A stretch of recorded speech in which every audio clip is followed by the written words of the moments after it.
बिस्मिल्लाहिर्रहमानिर्रहीम। अस्सलाम वालेकुम वरहमतुल्लाहि वबरकातुह।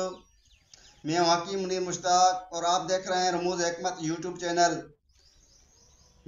अगर आपने अभी तक लाइक नहीं किया तो लाइक करें, तो बड़ी मेहरबानी होगी। लाइक करें, सब्सक्राइब करें। सब्सक्राइब करने के बाद शेयर भी लाजमी करें।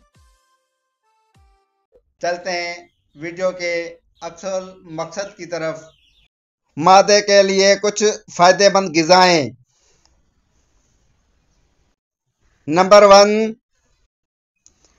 हल्दी। हल्दी में एंटी इन्फ्लामेटरी खुसूसियात होती हैं जो मादे की सोजश को कम करती हैं। नंबर 2, दारचीनी। दारचीनी हाजमे को बेहतर बनाती है और मादे के मसाइल को कम करती है। नंबर 3, अदरक।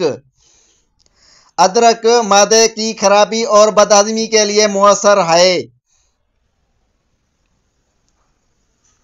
जैतून का तेल। जैतून का तेल मादे की तेजाबत को कम करता है और हाजमे में मददगार होता है। नंबर 5, शहद। शहद में मौजूद एंजाइम्स मादे के लिए फायदेमंद हैं। नंबर 6, दही। दही में प्रोबायोटिक्स होते हैं जो मादे की सेहत के लिए मुफीद हैं। नंबर 7, जौ का दलिया। जौ का दलिया फाइबर से भी भरपूर होता है और मादे को साफ रखता है। नंबर 8, पालक। पालक में मौजूद फाइबर मादे की हरकत को बेहतर बनाता है। नंबर 9, लीमू का पानी। लीमू पानी मादे के लिए डेटॉक्स का काम करता है और हाजमे को बेहतर बनाता है। नंबर 10, नंबर 10, हरी सब्जियां जैसे पालक, बंद गोभी और ब्रोकली फाइबर से भरपूर होती हैं जो हाजमे में मददगार होती हैं। इन ग़िज़ाओं को अपनी रोज़मर्रा की खुराक में शामिल करके आप अपने मादे की सेहत को बेहतर बना सकते हैं। अब बात करते हैं फ्रूट की, यानी फल की।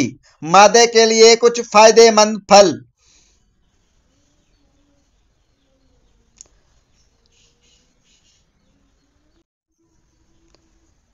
नंबर 1, केला। केला हाजमे के लिए बहुत मुफीद है और मादे की तेजाबत को कम करता है।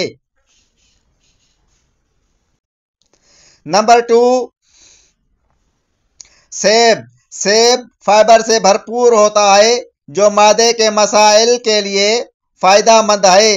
सुबह नियामों इस्तेमाल करने से बदन का रंग लाल होता है। नंबर 3,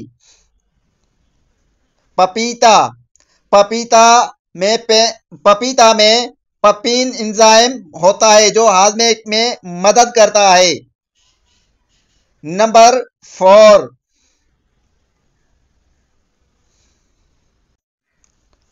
आड़ू। आड़ू मादे की सोजश को कम करने में मददगार साबित होता है। नंबर 5, तरबूज। तरबूज में पानी की मिकदार ज्यादा होती है जो मादे को हाइड्रेट रखता है। जब तक न्यू वीडियो आए उस तक अल्लाह हाफिज। अस्सलाम वालेकुम वरहमतुल्लाहि वबरकातुह।